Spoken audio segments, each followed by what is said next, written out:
Hello बच्चों, आज हम स्टार्ट करने जा रहे हैं गोविंद पारेख सीरीज़ का 11th पेज। तो इसमें सबसे पहला टॉपिक क्या है? ओष्ठ रोग। तो आचार्य सुश्रुत ने ओष्ठ रोग कितने बताए हैं? 8। बाघभट्ट ने कितने बताए हैं? 11। तीन कौन से एक्स्ट्रा बताए हैं? खंड ओष्ठ, ओष्ठ अर्बुद और जल अर्बुद। अब इनमें दोष कौन कौन से होते हैं? तो खंड ओष्ठ में तो बात होता है, तभी तो बात जो है वो ओष्ठ को खंडित कर देता है। ओष्ठ अर्बुद में भी बात होता है। जल अर्बुद में क्या होता है? बात के साथ साथ कफ भी होता है, क्योंकि इसमें जल ऐड हो गया। जल से हम क्या याद कर लेंगे? कफ। तो तीनों में बात तो है ही, लेकिन जल अर्बुद में क्या हो जाता है? कफ। अब आता है गर्भिणी में यवागु का विधान। तो ये कैसे याद करना है? गर्भिणी में यवागु का विधान 86। ये किसका है? चरक का। और 6 किसका है? सुश्रुत का। तो 8th मास में किसने बता दिया है? चरक ने। और 6 मंथ में किसने बताया है? सुश्रुत ने। यवागु देंगे हम। अब आता है बस्ती। तो इसको अलग से लिख लेते हैं। आचार्य चरक ने क्या बोला? 9 मंथ और सुश्रुत ने 8th। अभी याद कैसे करेंगे? ये चरक का है, तो देखो 1 0, तो इससे क्या हो गया? चरक ने बोल दिया अनुवासन।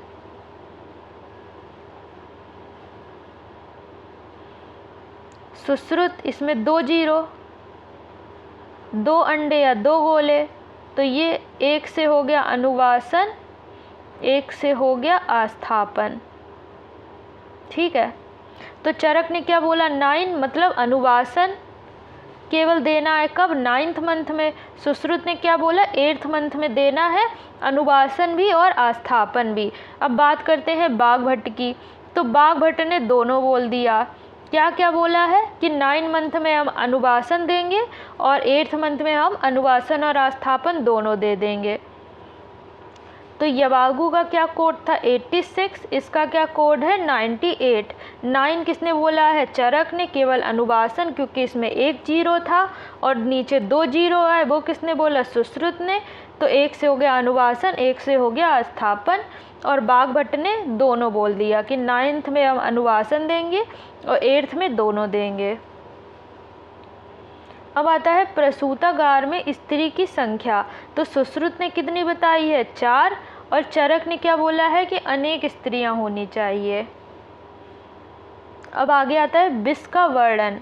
तो आचार्य चरक ने कहाँ पर वर्णन किया है? चिकित्सा स्थान के 23 चैप्टर में। सुश्रुत ने पूरा कल्प स्थान बताया है, जिसमें केवल विष का ही वर्णन है। भाव प्रकाश ने भी चिकित्सा स्थान में। काश्यप ने सर्व विष प्रतिपादक अध्याय। अब हम बाघभट्ट का और याद कर लेते हैं।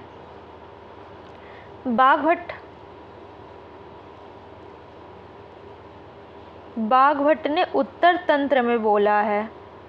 कहाँ वर्णन किया है? उत्तर तंत्र में। उसमें भी 2 बाघभट्ट थे, एक थे अष्टांग संग्रह, एक थे अष्टांग हृदय। 9 और 4 से याद करेंगे। इन्होंने 9 चैप्टर बताए हैं, 40 से 48 तक। और अष्टांग हृदय ने 35 से 38 तक। ये जो चैप्टर हैं बताए हैं, जहाँ पर क्या है? विष का वर्णन। अब आता है उपविष की संख्या। तो इसको भी हम चार्ट बनाकर याद कर लेते हैं।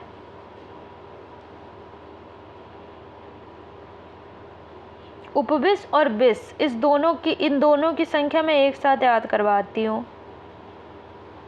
एक है उपविष, फिर आता है विष।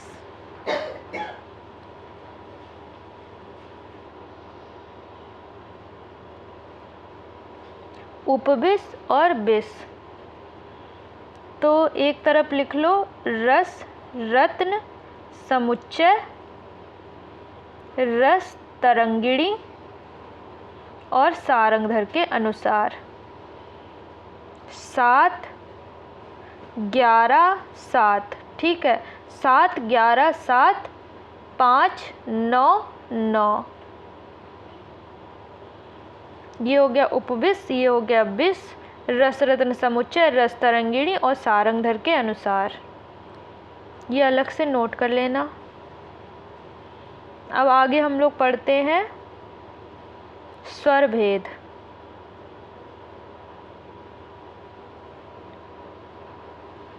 आचार्य चरक ने स्वर भेद कितने बताए हैं? 5। ये मेद वाला नहीं बताया। मेद वाला किसने ऐड किया है? आचार्य सुश्रुत ने। मेदज भी बताया है। वातज, पित्तज, कफज, सन्निपातज, रक्तज, और इन्होंने क्या बोला? वात, पित्त, कफ, सन्निपातज, क्षयज और मेदज। इन्होंने रक्तज नहीं बताया, इन्होंने मेदज नहीं बताया। अब आता है आरोचक। इसी को बोलते हैं भक्त उपघात। आचार्य चरक, सुश्रुत ने और माधव निदान ने कितने बताए हैं? 5। कौन कौन से? वात, पित्त, कफ, सन्निपातज और मानसिक। अब आता है दो हृदयावस्था। तो बच्चा कब चहकने लगता है? बच्चा चहकने लगता है तीसरे मास में। तो तीसरा मास किसने किसने बोला है? चरक ने, हारित ने और काश्यप ने। किसने? चरक, हारित और काश्यप ने। तो बच्चा कब चहकता है? उन्होंने बोला तीसरे महीने में। 1 महीना ज़्यादा किसने बोल दिया? आचार्य सुश्रुत ने। उन्होंने बोल दिया चतुर्थ मास। अब बात करते हैं बाघभट्ट की। तो बाघभट्ट में अष्टांग हृदय, अष्टांग हृदय ने कहा कि हम तो 2 हैं, एक अष्टांग हृदय, एक अष्टांग संग्रह। तो इन्होंने कितना मान लिया? 2 मास। और सबसे बड़ी लंबी 2 हृदयावस्था किसने बोली है? अष्टांग संग्रह ने। उन्होंने कुछ ज़्यादा ही संग्रह कर लिया 2 हृदयावस्था का। तो उन्होंने कितना संग्रह किया? 3 पक्ष से 5 मास। इसी को क्या बोलते हैं? 1.5 महीना भी बोलते हैं 3 पक्ष को। मतलब 1.5 मास से 5 मास या 3 पक्ष से 5 मास। अब आता है गर्भनाल छेदन। तो कौन से शस्त्र का प्रयोग करना चाहिए? अर्धधार नामक शस्त्र से। जो गर्भ की नाल छेदन होती है वो हम किससे करेंगे? अर्धधार नामक शस्त्र से।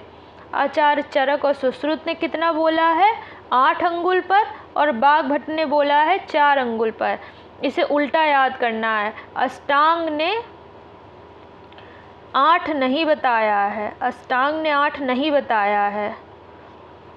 किसने बोल दिया है? भर्तृहरि, मतलब चरक और सुश्रुत ने बोला है, लेकिन बाघभट्ट ने नहीं बोला है। बाघभट्ट ने बोला है 4 अंगुल पर।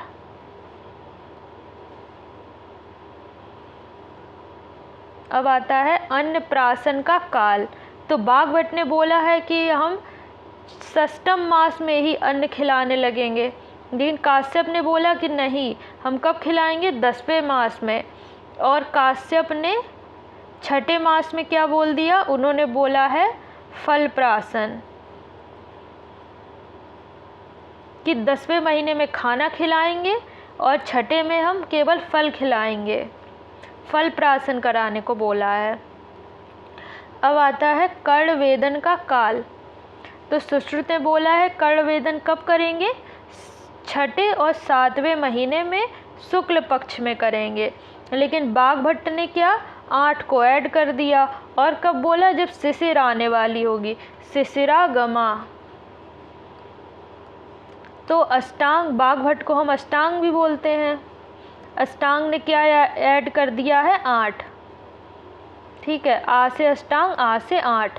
इन्होंने 8 ऐड कर दिया है। और लेकिन नाभि नाल छेदन में 8 नहीं माना था, इन्होंने 4 माना था। इस तरह से हमारा 11th पेज भी कंप्लीट होता है। अगर कोई डाउट है तो नीचे कमेंट सेक्शन में लिख के पूछ लें, और हमारे वीडियो को लाइक करें, हमारे चैनल को सब्सक्राइब करें। Thank you.